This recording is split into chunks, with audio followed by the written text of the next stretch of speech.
has external access छ, त्यसपछि basin area अनि त्यसपछि storage एरियाहरु पनि plenty छ।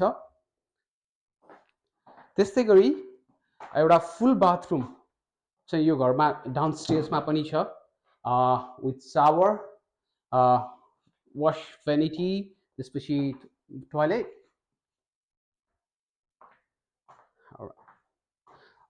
हामी यो घरको बेस्ट एरिया बेस्ट एरियाको पार्टमा चाहिँ आएको छौँ, किचन एरिया।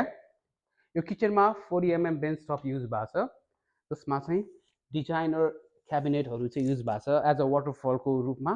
त्यस्तै गरी अर्को डिजाइनर आइल्यान्डहरू युज भएको छ। यो स्पेस चाहिँ हामीले फ्रिजको लागि युज गर्न सक्छौँ। त्यसै गरी यो चाहिँ 40 mm बेन्च टप युज भएको छ यसमा पनि। त्यस्तै गरी यो कुकटप अपग्रेडेड कुकटप हो।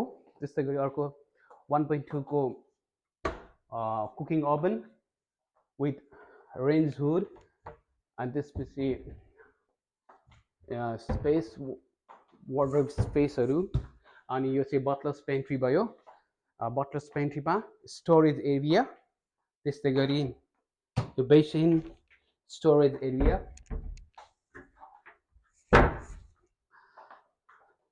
ओके, सो यो साइडमा चाहिँ यो एउटा ओपन प्लानिङ लिभिङ भएको कारणले यो साइडमा चाहिँ टिभी प्रोभिजनको लागि यो वाललाई युज गरिएको छ।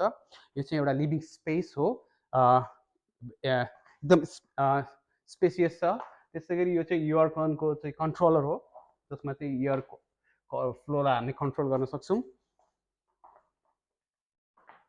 ओके, स्पेसली यो घरमा चाहिँ यो स्लाइडिङ डोरहरू पनि एकदम विन्डोजहरू पनि एकदम बिग साइज विन्डोजहरू युज भएको छ, जसको लागि प्लेन्टी अफ लाइट्सहरू चाहिँ भित्र आउन सक्छ।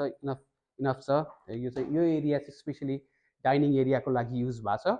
Let's go to alfresco area.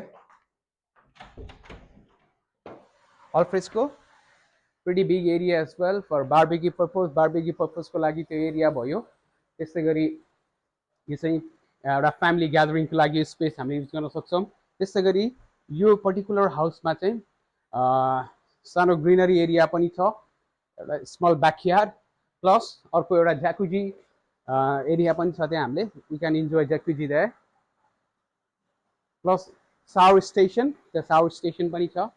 You can have a family time with your kids. All right,